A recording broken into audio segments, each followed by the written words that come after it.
KGF chapter 3 feet की कहानी वहीं से शुरू होता है जहां KGF चैप्टर 2 फीट खत्म हुई थी। रॉकी यश, जिसने KGF कोलार गोल्ड फील्ड्स पर राज किया, अब अंतर्राष्ट्रीय ताकतों के रडार पर है। अमेरिका, इंडोनेशिया और भारत की एजेंसियां अब रॉकी को ढूंढ रही हैं, क्योंकि उसने समुद्र में सोने का खजाना ले जाकर सबको चौंका दिया था। रॉकी का गोल्ड माइन साम्राज्य और भी बड़ा होता जा रहा है, लेकिन अब उसे कई बड़ी ताकतों से चुनौती मिलेगी।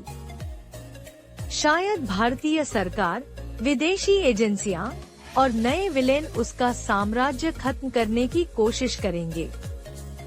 फिल्म के एफ चैप्टर 2 में हमें यह दिखाया गया था कि रॉकी भाई को भारतीय सेना ने समुद्र में डुबो दिया था, लेकिन फिल्म के अंत में यह इशारा भी मिला कि रॉकी मरा नहीं है। चैप्टर 3 में रॉकी की वापसी हो सकती है और वह और भी ताकतवर बनकर दुश्मनों से बदला लेने के लिए लौटेगा। रमिका सेन, इंडिया की प्रधानमंत्री, के पास रॉकी से जुड़ी कोई गुप्त जानकारी है, जो शायद आने वाली कहानी में बड़ा मोड़ लाए। KGF 3 फीट में कुछ नए विलेन और ताकतवर दुश्मन रॉकी के सामने आ सकते हैं, जो न केवल KGF पर कब्जा चाहते हैं, बल्कि रॉकी की सत्ता को भी चुनौती देंगे। रॉकी की मां से किया गया वादा, उसका बचपन और उसकी मानसिक स्थिति, ये सब चीजें भी गहराई से दिख सकती हैं। पहले 2 भागों की तरह ही इस फिल्म में भी जबरदस्त एक्शन, भव्य सिनेमैटोग्राफी और स्टाइलिश डायलॉग्स की भरमार होगी। यश, रॉकी भाई, एक बार फिर दमदार और करिश्माई रोल में दिखेंगे, जो फैंस को बेहद पसंद आएगा। निर्देशन, प्रशांत नील का निर्देशन फिर से ग्रिपिंग और सिनेमैटिकली शानदार होगा।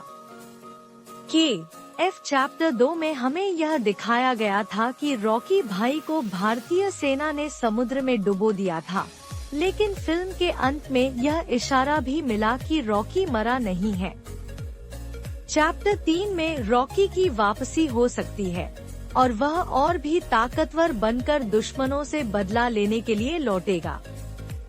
KGF सीरीज का बैकग्राउंड म्यूजिक पहले से ही पॉपुलर है और तीसरे भाग में भी यह काफी प्रभावशाली रहने की उम्मीद है। फिल्म में 1970 और 1980 के दशक की राजनीति, माफिया और अंतर्राष्ट्रीय संबंधों को शामिल किया जा सकता है। अमेरिका और दूसरे देशों की भी स्टोरी लाइन में एंट्री हो सकती है।